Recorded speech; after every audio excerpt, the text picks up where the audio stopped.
Let's say salt hydrolysis. So a salt is not necessarily neutral. It is produced by a neutralization reaction, but the pH of a salt depends on whether the salt is going to produce H plus or OH minus ions in solution.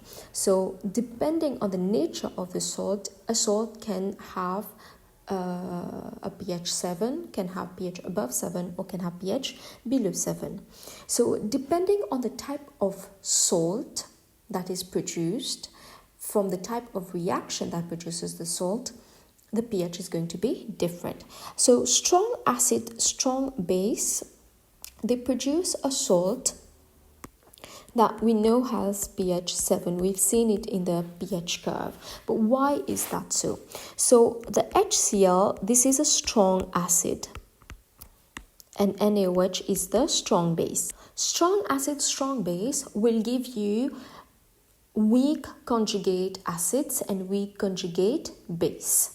So the salt which is formed here is produced from weak conjugates of the strong acid, strong base. So you see here NaOH produces Na+, which is a weak conjugate acid, and HCl produces Cl-, which is a weak conjugate base. So NaCl, which is produced as a weak conjugate acid and weak conjugate base combination. So because it's weak acid, weak base, so Na+ and Cl-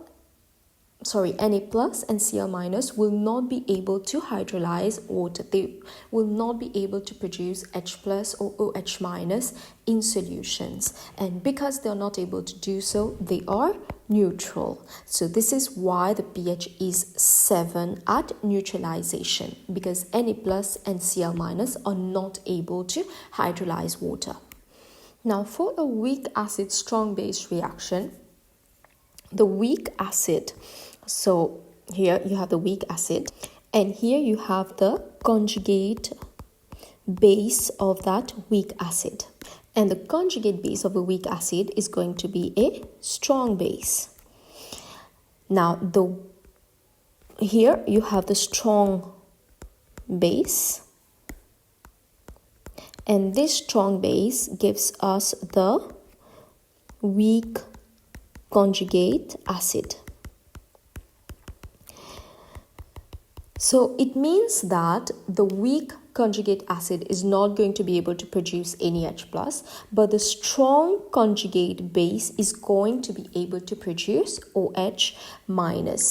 And since OH- is produced, the pH of the solution is going to increase. So when the acid is weak, the conjugate base is strong enough to cause hydrolysis of water and to produce OH- in solution. This is why the pH is going to be greater than 7 for a weak acid, strong base titration at the equivalence point, of course.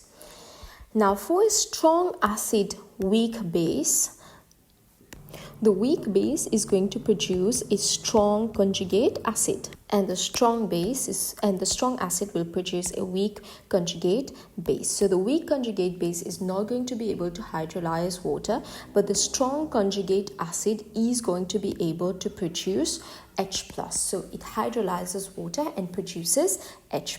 And because H+ is released, the pH of the solution is going to decrease. So this is why when you do titration of a strong acid, weak base, the equivalence point lies at a pH lower than 7. So normally it's in the range of 4 to 6. Moreover, metal ions that have high charge density can form salts which are acidic in solution. For example, iron 2 chloride is acidic in solution because the Fe2 plus is able to hydrolyze water and produce H plus ions. So this is important for you to note, that metal ions can produce acidic salts because they are able to hydrolyze water.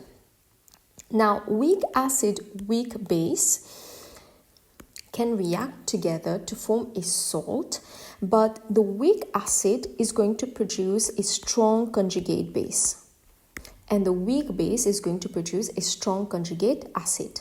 The strong conjugate base is going to be able to release OH minus, and the strong conjugate acid is going to be able to release H plus. So both H plus and OH minus are being liberated. So the pH will tend to be approximately neutral.